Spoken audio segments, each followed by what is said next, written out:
আসসালামু আলাইকুম। আশা করি সবাই ভালো আছো তোমরা। এটা আমাদের ইলেকট্রিক্যাল সার্কিটের দ্বিতীয় ক্লাস। এই ক্লাসে আমরা দেখব একটি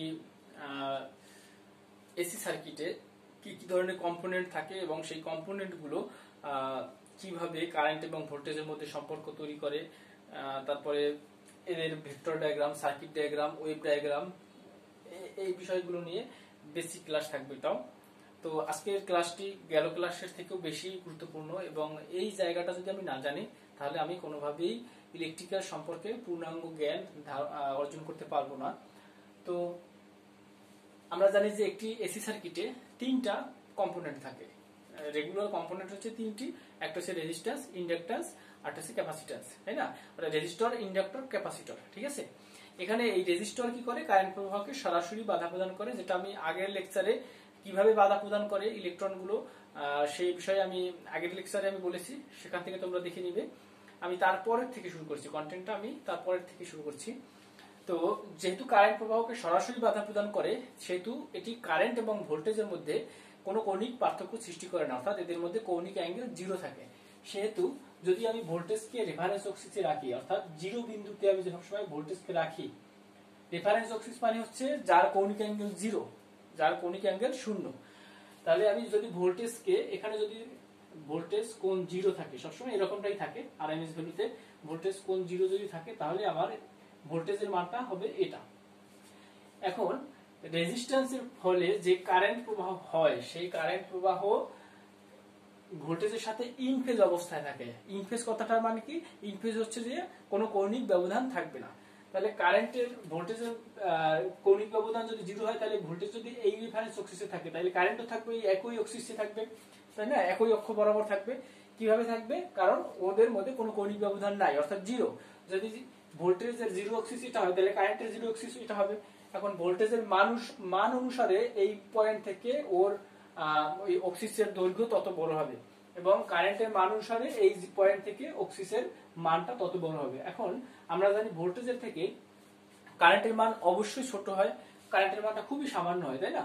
তাহলে এই বরাবর আমি ধরি কারেন্ট, এই সার্কিটের যে কারেন্ট প্রবাহিত হচ্ছে সেই কারেন্টের মান হচ্ছে এই আই।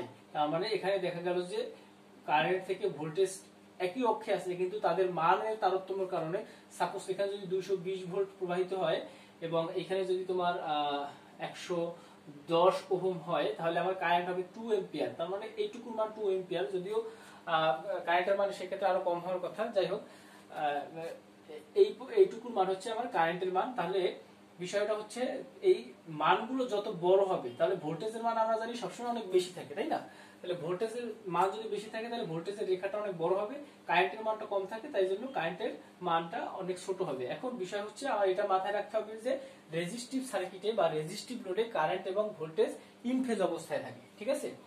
এখন এই যে এই ঘটনাটা, এটা হচ্ছে আমার ভেক্টর ডায়াগ্রাম, ভেক্টরিক্যাল ডায়াগ্রাম। এই আগের ক্লাসে আমরা যেটা দেখছি, এইটারই এখন আমরা যদি ওয়েভ ডায়াগ্রাম তৈরি করি, ওয়েভ ডায়াগ্রাম বলতে sine wave, cos wave, tan wave, যেটাই হোক না কেন, আমরা সবসময় সাইন ওয়েভে প্রকাশ করব, ঠিক আছে।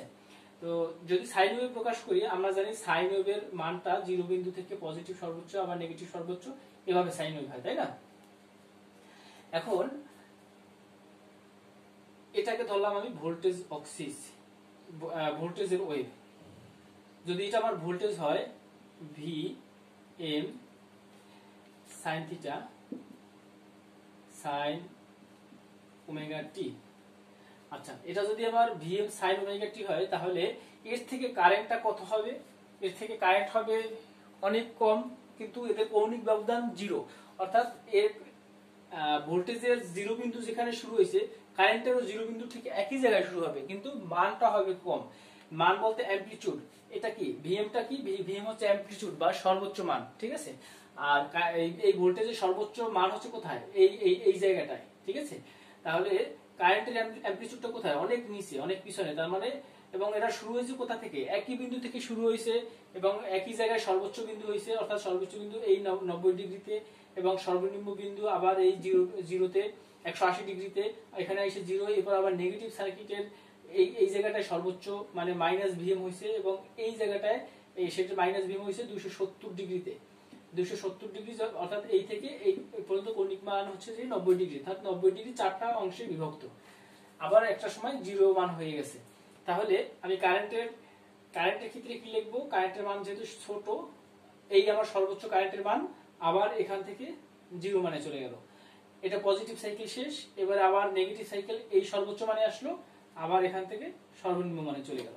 এটা হচ্ছে আমার কারেন্টের ক্ষেত্রে আই এম সাইন ওমেগা টি। ঠিক আছে, এটা হচ্ছে আমার রেজিস্টিভ লোডের ভেক্টর ডায়াগ্রাম, এটা হচ্ছে আমার ওয়েভ ডায়াগ্রাম। ঠিক আছে, সাইন ওয়েভ ডায়াগ্রাম বা এটা ওয়েভ ডায়াগ্রাম। তো এবারে আমরা দেখব একটা ইন্ডাকটিভ সার্কিটের ওয়েভ ডায়াগ্রাম, শুধু একটা ইন্ডাকটিভ সার্কিটের ওয়েভ ডায়াগ্রাম। এখানে আমরা একটা ইন্ডাকটিভ লোড ইন্ডাক্টর যুক্ত করে দিলাম। আমরা জানি যে ইন্ডাক্টর মানে হচ্ছে কয়েল। এখানে ধরি ইন্ডাক্টরের যে বাধা সেটা ধরি এক্স এল, এবং ইন্ডাক্টরের যে মান সেটা হচ্ছে এল ধরি, এল মিলি হেনরি, এবং এখান থেকে যে কারেন্ট প্রবাহিত হবে সেটাকে আই ধরলাম একইভাবে। তাহলে ভেক্টর ডায়াগ্রামটা কি হবে? এর ভেক্টর আবার আমি দ্বিমাত্রিক তল নিলাম, দ্বিমাত্রিক তলে ভোল্টেজকে রেফারেন্স অক্সিসে নিলাম, অর্থাৎ রেফারেন্স অক্সিসে কি থাকবে? যার কৌণিক মান 0 সেই হচ্ছে আমার রেফারেন্স অক্সিস। এখানে যে চারটা কোয়াড্রান্ট আছে, দ্বিমাত্রিক তলে চারটা কোয়াড্রান্টের এইখানেই 0 মান। এরপর এখানে হচ্ছে 90 ডিগ্রি, এখানে হচ্ছে 180 ডিগ্রি, এখানে হচ্ছে 270 ডিগ্রি, এখান থেকে এখানে আবার হচ্ছে 360 ডিগ্রি। অর্থাৎ একটা কোয়াড্রান্ট পুরো একটা দ্বিমাত্রিক তলে চারটা ঘর ঘুরে আসতে আমার যে পরিমাণ দূরত্ব অতিক্রম করে সেটার কৌণিক ব্যবধান হচ্ছে 360 ডিগ্রি, যেটাকে আমরা ওমেগা বলি। এই যে ওমেগা সমান সমান 202 পাই অথবা 360 ডিগ্রি। ঠিক আছে, আচ্ছা এবারে আমরা দেখব, আমরা জানি ইন্ডাক্টর কিভাবে কাজ করে। একটা ইন্ডাক্টর যখন কারেন্ট প্রবাহিত হয় তখন ইন্ডাক্টর মানে হচ্ছে কয়েল, অনেকগুলো তার পেঁচানো, তাই না?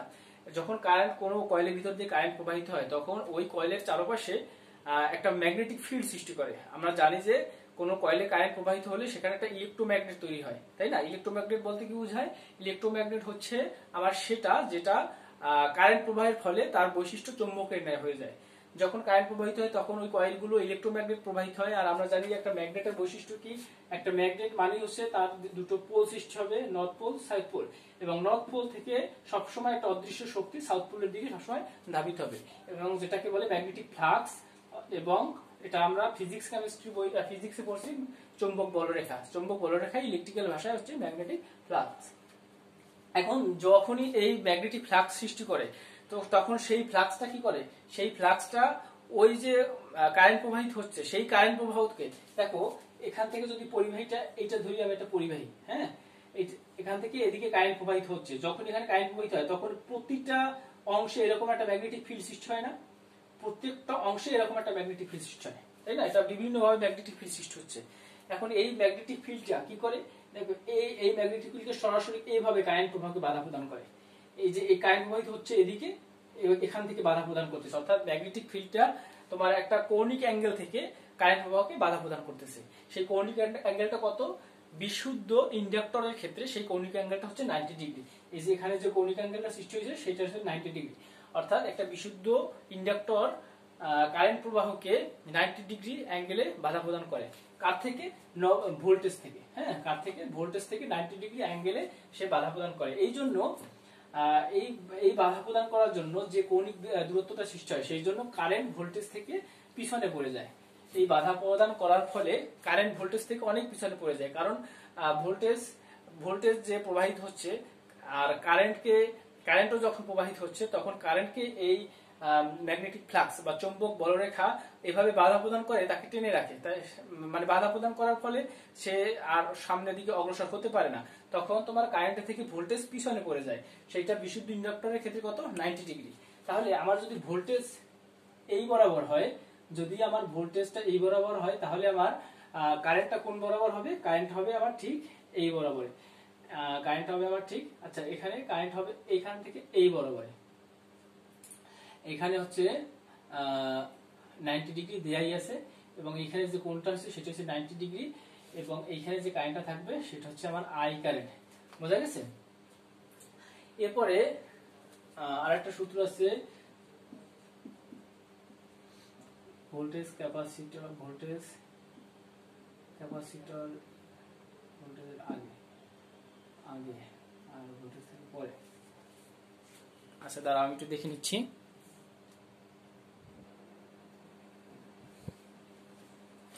দুঃখিত আমার ফোনের একটু সমস্যার কারণে। যাই হোক, তাহলে ভোল্টেজ থেকে কারেন্ট, ভোল্টেজ থেকে কারেন্ট পিছনে পড়ে গেল, তাই না? কারেন্টকে বাধা প্রদান করার কারণে ভোল্টেজ থেকে কারেন্ট পিছনে পড়ে গেল। তাহলে ভোল্টেজ যদি আমার এখানে থাকে, এর পিছনে পড়ে গেল মানে এর থেকে পিছনে চলে আসলো, তার মানে এই বরাবরে হবে আমার কারেন্ট আই এর মান। এই বরাবর হবে আমার এখানে যে কৌণিক ব্যবধানটা সৃষ্টি হবে সেটা হচ্ছে 90 ডিগ্রি। ঠিক আছে, এটা যদি আমি ওয়েভ ডায়াগ্রাম অঙ্কন করতে চাই, ওয়েভ ডায়াগ্রামের ক্ষেত্রে কি হবে, আমি এরকম একটা শেপ নিলাম, এখান থেকে 90 ডিগ্রি আগে, তার মানে 90 ডিগ্রি আগে নিলাম। দেখো এর পিছনে একটা এরকম অংশ নিলাম এবং এই 90 ডিগ্রিটা কোথায়, 90 ডিগ্রি আগে। তাহলে এখান থেকে তাহলে এই যেটা হবে এইটা হচ্ছে আমার কারেন্টের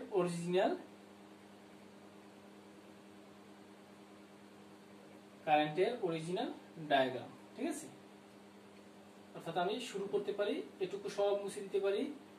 এটা হচ্ছে আমার কারেন্টের ডায়াগ্রাম এবং ভোল্টেজের ডায়াগ্রাম কোথায় থাকবে, ভোল্টেজের ডায়াগ্রাম সেই জিরো অ্যাক্সিস থেকে থাকবে। এখান থেকে 90 ডিগ্রি আগে সে কারেন্ট শুরু হয়েছে। এটা হচ্ছে আমার ভিএম আর এটা হচ্ছে আমার আইএম, এখান থেকে হচ্ছে আইএন। ঠিক আছে, একইভাবে আমি যদি আমরা যদি এখানে একটা ক্যাপাসিটর সংযুক্ত করি তাহলে কি হবে, আমরা যদি এখানে একটা ক্যাপাসিটর সংযুক্ত করি তাহলে কি হবে, ক্যাপাসিটর কি করে, ক্যাপাসিটর ভোল্টেজকে বাধা প্রদান করে। ক্যাপাসিটর আমরা জানি দুটো পরিবাহী পাত, এই দুটো পরিবাহী পাত এর মাঝখানে ডাইইলেকট্রিক বা অপরিবাহী পদার্থ দিয়ে যদি রাখা হয় তাহলে এই দুইটা পরিবাহী পাতের ভিতরে যখন কারেন্ট প্রবাহিত হয় তখন এই অপরিবাহী জায়গাটুতে কি হয়, কি ঘটে, এই অপরিবাহী জায়গাটুকে একটা শক্তি সঞ্চিত হয়, যেটাকে আমরা চার্জযুক্ত শক্তি, ক্যাপাসিটরে চার্জযুক্ত শক্তি বলি। এই যে শক্তিটা সঞ্চিত হয় এটার কারণে কি হয়, ভোল্টেজকে টেনে রাখে। এই চার্জযুক্ত শক্তিটা কি করে, ভোল্টেজকে টেনে রাখে, অর্থাৎ ভোল্টেজ প্রবাহকে সরাসরি বাধা প্রদান করে। যার কারণে আমার কি হয়, কারেন্ট থেকে ভোল্টেজ অর্থাৎ ভোল্টেজ থেকে কারেন্ট সামনে চলে যায়, ভোল্টেজ থেকে কারেন্ট সামনে চলে যায়, অর্থাৎ কারেন্টটা তখন আমার এই বরাবরে চলে আসে। ভোল্টেজ যদি এখানে হয় কারেন্টটা তখন আমার সামনে চলে যায়। যখন সামনে চলে যায় তখন আমার ভেক্টর ডায়াগ্রামটা কি হবে, এইটা যদি আমার ভোল্টেজ হয় তাহলে এখান থেকে কারেন্টের ডায়াগ্রাম কি রকম হবে, কারেন্টের ডায়াগ্রাম ঠিক ইন্ডাক্টর সার্কিটের ঠিক বিপরীত থেকে হবে, অর্থাৎ ইন্ডাক্টর সার্কিটের ঠিক আমার বিপরীত থেকে হবে। ঠিক আছে, তাহলে এখানে হচ্ছে আমার ভিএম, এখানে হচ্ছে আমার আইএম। এটা হচ্ছে আমার ক্যাপাসিটিভ সার্কিটের ওয়েভ ডায়াগ্রাম, এটা হচ্ছে ভেক্টর ডায়াগ্রাম, এটা হচ্ছে সার্কিট ডায়াগ্রাম। একইভাবে আমি আগে যেগুলো দেখাইছিলাম সেগুলো হচ্ছে কি ইন্ডাক্টরের এবং অপরটা হচ্ছে রেজিস্টরের। এখন আমি যেটা দেখব এটার থেকেও সেটা বেশি গুরুত্বপূর্ণ। এখন যেটা দেখাবো সেটা হচ্ছে আমাদের একই সাথে যদি ইন্ডাক্টর ক্যাপাসিটর অথবা একই সাথে যদি আমাদের রেজিস্টর ইন্ডাক্টর রেজিস্টর ক্যাপাসিটর থাকে তাহলে কি অবস্থা হবে। দেখো একটা সার্কিটে কি আমরা এখানে একটা রেজিস্টর দিলাম, এখানে একটা ইন্ডাক্টর দিলাম এবং এখানে একটা ভোল্টেজ সাপ্লাই ভোল্টেজ দিলাম, এখানে দিলাম ভি, এখানে দিলাম ভি আর মনে করো 50 হার্জ, এরকম একটা হার্জ দিয়ে দিলাম। হ্যাঁ, এখানে আছে আর, এখানে হচ্ছে আমার ধরি এক্সি। ঠিক আছে, এটা আছে কি অবস্থায়, এটা আছে আমার পরস্পর সিরিজ অবস্থায়। হ্যাঁ, তাহলে এটা যদি ভেক্টর ডায়াগ্রামটা অঙ্কন করি, প্রথমে আমি ভোল্টেজের সাথে এখানে যে কারেন্ট প্রবাহিত হবে, কারেন্ট সিরিজ সার্কিটে একই থাকবে, তাই না? সিরিজ সার্কিটের ক্ষেত্রে কারেন্ট আবার একই থাকবে। তাহলে আমি কারেন্টকে যেহেতু কারেন্ট আমার এক, সেহেতু আমি কারেন্টকে রেফারেন্স অক্সিসে নিব। ঠিক আছে, যদি আমি কারেন্টকে রেফারেন্স অক্সিসে নেই আই, কারেন্টকে যদি রেফারেন্স অক্সিসে নেই তাহলে কারেন্ট এখানে যে কারেন্টকে আমি রেফারেন্স অক্সিসে কেন নিব, কারণ এখানে দুইটা প্যারামিটার আছে, দুইটা প্যারামিটারে কারেন্ট আমার এক, কিন্তু দুইটা প্যারামিটারে ভোল্টেজ কিন্তু আলাদা। ঠিক আছে, এই জন্য আমি রেফারেন্স অক্সিসে কারেন্টকে ধরবো। এখন আমরা জানি যে এখানে এইখানে যে ঘটনাটা ঘটছে সেটা দেখি আমরা ভোল্টেজের সাপেক্ষে এখানে একটা ড্রপ হয়েছে, সেই ড্রপটা কি রকম হয়েছে, রেজিস্টিভ ড্রপ। অর্থাৎ রেজিস্টিভ ড্রপ কি, কারেন্ট এবং ভোল্টেজ একই বরাবরে ছিল, কারেন্ট এবং ভোল্টেজের জন্য যে ড্রপটা হয়েছে সেটা আমার একই, অর্থাৎ রেফারেন্স অক্সিসের সাথে ছিল, জিরো অক্ষ বরাবর ছিল, তাই না? তাহলে জিরো অক্ষ বরাবর হচ্ছে বা রেফারেন্স অক্সিস হচ্ছে আমার এটা। তাহলে আমার ভোল্ট এখানে ধরি আমার ভি আইআর, আমার আইআরটা হবে কোন জায়গায়, এই জায়গাটায় হবে, এখানে যে ভোল্টেজ ড্রপটা হবে সেটাই হচ্ছে আমার রেজিস্টিভ ভোল্টেজ ড্রপ। কারণ কি হচ্ছে, জিরো অক্সিস বরাবর এই যে এটা যে ড্রপটা ঘটবে তার মধ্যে কৌণিক ব্যবধান জিরো থাকবে। তাহলে জিরো অক্সিস কোনটা, জিরো অক্সিস আমার এটা। তাহলে এই পয়েন্টে আমি ধরি যে আমার এখানে আমার ভোল্টেজ ড্রপ আইআর। আবার আমরা দেখছিলাম এখানে ভিএল হবে, তাই না? এখানে যে ভোল্টেজ ড্রপটা হবে সেটা নাম দিলাম আমি ভিএল। এখন ভিএলটা কি হয়, বিশুদ্ধ, এটাকে ধরে নিলাম আমরা বিশুদ্ধ ইন্ডাক্টর, ঠিক আছে? এখানে যদি বিশুদ্ধ ইন্ডাক্টর হয় তাহলে আমার বিশুদ্ধ ইন্ডাক্টরের ক্ষেত্রে জানি আমরা ভোল্টেজ থেকে, কারেন্ট থেকে ভোল্টেজটা 90 ডিগ্রি পিছনে থাকবে। তার মানে আমার এখানে যেটা পাবো সেটা হচ্ছে আই এক্স এল, এখানে যেটা পাবো সেটা আমরা আই এক্স এল। এখন এখানে দুটো ভেক্টর হয়েছে না, এই দুটো ভেক্টরকে আমরা যোগ করে দিই, দুইটা ভেক্টরকে যোগ করে দিলে আমি যেটা পাবো সেটাই হচ্ছে আমার, এত দূরে আসবে না, এখানে যেটা পাবো সেটাই হচ্ছে আমার টোটাল ভি। অর্থাৎ এই যে ভোল্টেজটা, সেই ভোল্টেজটা পাবো আমি এই বরাবর। তাহলে এই সার্কিটটা যদি আমি আবার আঁকি, এই ভেক্টরটা যদি আমরা আবার আঁকি, তাহলে সহজভাবে আমরা আঁকতে পারি এভাবে। যদি থাকে এরকম তাহলে আমরা এভাবে এঁকে দেব। যদি একই সার্কিটে রেজিস্টিভ এবং ইন্ডাকটিভ লোড থাকে তাহলে আমরা সেটাকে কি করব, এইভাবে সরাসরি এঁকে দেবো, আই এবং ভি। অথবা এটাকে আমরা এভাবে আঁকতে পারি, এখানে যদি ভোল্টেজ ধরি তাহলে আমার কারেন্ট হবে এই বরাবর, তাই না? অর্থাৎ এইটাকে আমরা রেফারেন্স অক্সিস ধরি, হ্যাঁ, এইটাকে যদি আমরা রেফারেন্স ভোল্টেজকে যদি রেফারেন্স অক্সিস ধরি তাহলে এইটা আবার ঘুরে যাবে, অর্থাৎ এই ভিটা এখানে চলে আসবে এবং ভি থেকে এইখানে যে কোণটা সৃষ্টি হয়েছে সেই কোণটা এইখান থেকে এইখানে সৃষ্টি হবে, তার মানে এই বরাবর চলে আসবে, সেইটাই হচ্ছে আমার এইখানে এইটা, সেই ডায়াগ্রামটা হচ্ছে আমার এইটা, ঠিক আছে?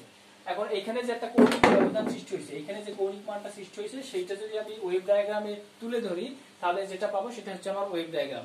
আশা করি এর আগে যে ওয়েভ ডায়াগ্রাম কিভাবে তৈরি করে সেটা দেখাইছিলাম, সেখান থেকে বুঝতে পারছো। আর ওয়েভ ডায়াগ্রাম নিয়ে আমি অবশ্যই আরো একটা ভিডিও করব যে কিভাবে ওয়েভ ডায়াগ্রাম তৈরি করতে হয়। তো আজকে এই পর্যন্তই থাক, আশা করি তোমরা যতটুকু বোঝানো হয়েছে বুঝতে পারছো। আমরা এখনো মূল বইয়ের মধ্যে প্রবেশ করিনি, আশা করি আগামী ক্লাসে আমরা মূল বইয়ের মধ্যে ঢুকে যাব। তো ভালো থাকো সবাই।